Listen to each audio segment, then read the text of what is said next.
Welcome. Listen, quick apology. I haven't been well this week at all. That's why I really need low lighting because I can't stand light. So sorry for the lack of reaction videos here. But yeah, that's just my reasoning. We are looking at a subreddit I didn't realize was like a thing. It's called Off My Chest, where people are revealing things. They're getting things off their chest. Quite the things too. Let's just get into it. Subscribe if you haven't already. My husband asked for an open marriage. Listen, nothing against open marriages. I couldn't do it personally, and I'm not sure how I'd feel if my partner asked for that, but my husband of almost 20 years asked me if we can have an open marriage. It came out of nowhere for me. He said he still loves me and wants to stay married. He told me to think it over, but I can't get over it. I did some reading about open marriages and that a lot of the time the partner who asks has someone in mind. That's a good point. And after I asked him, he admitted yes. So basically, he's asking for permission to cheat. And being like, you can too, you can do it too. Now, she's not his assistant, but she's an assistant for one of the other managers in the payroll department. I feel like payroll departments are where it all happens. I've met her at one of his work staff parties. She's in her early 20s at most. Besides the age thing, I think work relationships are a bad idea. I told my husband no to the open marriage, but I see us headed to divorce because I don't feel like I can trust him, even though he says he's never cheated on me. Plus, I'm grossed out that he's looking at a younger, more junior employee like that. We are both 44 and too old for that. My husband said to me, always asking him to join me in using our treadmill and exercise bike, even though he doesn't, was what made him think of an open marriage. What? But I have no idea what that means, and he didn't elaborate. I thought about asking to marriage counselor, but I don't think it will accomplish anything. I think our marriage is over. So he's basically saying, like, you keep asking me to work out, so it made me thought of an open marriage. Okay, two ways of thinking about this. He is asking for permission to cheat on her. So maybe he isn't actually going to cheat on her because he was quite open, like, I'm having these feelings. I really want to try sleeping with this person, but with your permission. And the other side of it is like his thought of sleeping with this girl before. Is he going to do it anyway? Now their marriage is a little bit rocky. Now she knows that he's actually having these feelings of wanting to sleep with this other person. I don't know. Personally, that to me would be a divorce situation, because in the back of my mind, I wouldn't be able to think. I clearly wouldn't trust them, and I'll be like, you know what? No, this isn't a good idea. You can't just ask me for an open marriage. That's crazy. I lost my virginity to a stripper.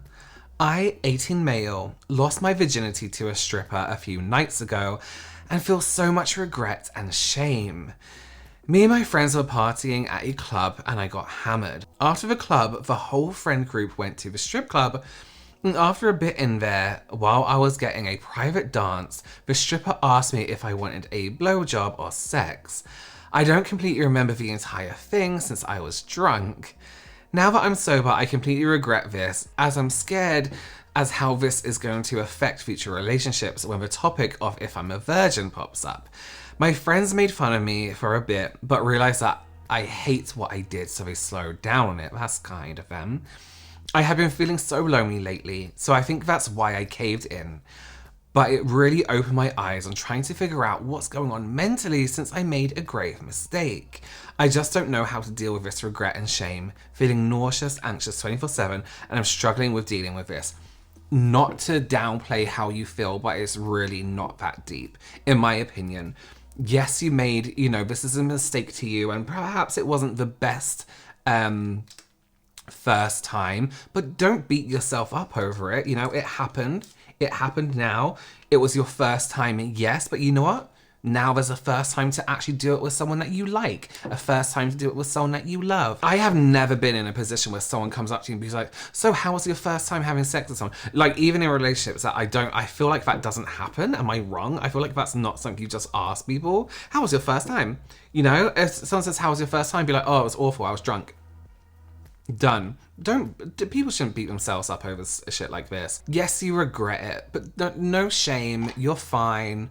You know, it's a shame you had to pay for it. Okay, this one is a little bit longer. This is, okay. I've been catfishing women on Facebook and exposing it to their husbands. Okay. Okay, I'm not gonna say anything. It's beginning to make me sick to my stomach, but I can't bring myself to stop. Early last year, I created a fake account. The account was created in no way to take advantage of anyone or do anything malicious. I simply created it because I wanted to creep on my ex, who cheated on me a few years ago. Why would he want to creep on him? I don't know why, okay. But I let the curiosity get the best of me. The account I created was of a fairly attractive country boy. It was her type, and I knew she'd accept it. I managed to build it up and fabricate a whole story of why it was a fresh account. If she asked, scummy, I know. I crept enough to make myself upset, so I logged out and didn't touch the account for 8 to 9 months. Someone mentions her in passing, and my curiosity got the best of me again. I logged into the account, and I've got over 100 friend requests. I go through all of them, and almost none of them were bots or fake accounts. They were legitimate women that live around me. Some I even know in real life. I don't know why, but I accepted all of them. Next thing I know, I've got these women hitting me up in my inbox. I had thought only men acted out like this. I was in straight up confusion. Before I go on, I want to make one thing clear. I have never initiated conversation, sent a friend request to them, nor baited/asked them to send anything inappropriate. As I'm shifting through about 12 messages and see one from a girl I know, one that I know is married, it was wrong of me, but I responded. She asked me general questions about my life, and I'm spitting out this fabricated story, never once asking about her or trying to fully engage. She started coming on hard. Here's the deal. This person keeps saying like, I didn't come onto her. You accepted the friend request and you made a false account, first of all. So let's take some blame. Not for them messaging you, but you know. She says she would meet up for lunch. I get uncomfortable and don't respond.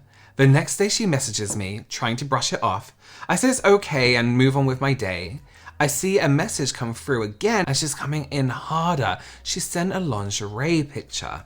At this point, I'm incredibly uncomfortable. I didn't ask for that. I didn't initiate I wanted it, but I was complicit in entertaining the conversation, yes. As I was beginning to block her, I got flashbacks to when my ex cheated on me. Her friend ended up telling me out of guilt. I realized I was feeling the same guilt. I messaged her husband, provided screenshots of a whole conversation, and blocked them both. I don't touch the account again for a few weeks.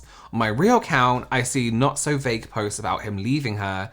That was all I needed to see. I felt a sense of justice and enjoyed it. I logged back into the account and started doing the same for any women that messaged me and had a boyfriend or husband. It's been several months now. I receive frequent friend requests and messages a week. I've done it to 8 other women since. Last night, laying in bed at 3 a.m, thinking about all the bad things I've done, I really got stuck on what I've been doing.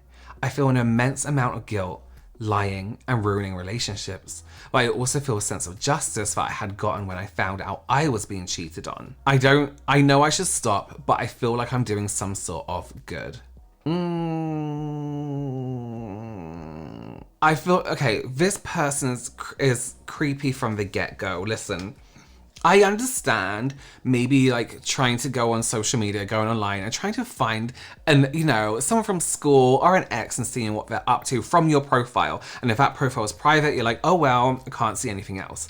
Creating an extra account to then find out more information because you can't see the account is too much, is too far. Should these people have been caught out cheating? Absolutely.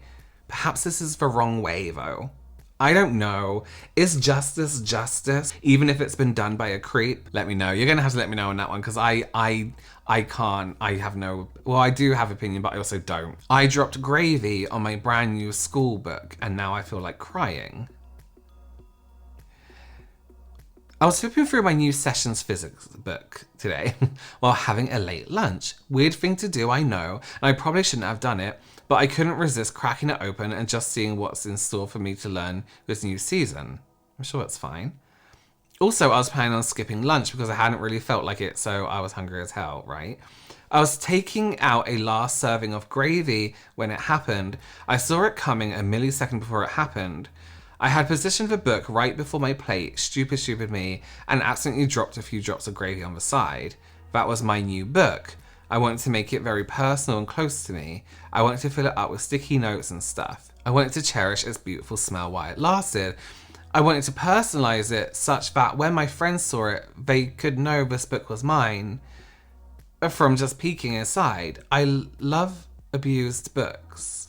But books with gravy splatterings? Now I can't concentrate on it without feeling guilty about the gravy splatter. I'm so confused. Forget personalizing. I can't take it to school with pride without my friends teasing me about the gravy. Why would that happen? That was a new book, fresh bought from store. I wish I could buy a new one. I wish this one would just disappear, but that's obviously not possible since this book is costly and would sound plain stupid to ask my parents to get me a new one. I've even tried hopelessly to erase the gravy by rubbing it with drops of water. The colours lightened, yes, but it won't go away. Those fresh, crisp white pages destroyed. I really want to crawl up in my bed and die. Or cry a lot. I know I'm overreacting, but I really didn't want this to happen. Thanks for listening to my rant. Thought it helped have someone to listen to me about this because no one's going to understand how big a thing this feels to me. Edit. I can't believe this. The gravy, after having dried up, is now barely visible unless you look carefully. It's on the side, so I can't really hide it, but at least it doesn't look gross. Thanks everyone for commenting and making me feel better. You guys are the best. I don't mean to diminish anyone's feelings, but oh my god, that was dramatic. That was the most dramatic thing I've ever read in my whole life. And we had to read Shakespeare in school. Gravy splatterings and you want to die in bed? People just don't take things so seriously. This is about gravy. Draw around the gravy splatterings, put a sticker on it. That was so deep for no reason. Okay. That was weirder than I thought it was going to be. I thought it was going to be like really revealing, you know, things, but it's like, I don't know, is it a group for potential serial killers? Very strange situation. Well, I would love to know your fixes for those issues down below. Do let me know, and I'll see you soon. I'll see you in the next one. Bye.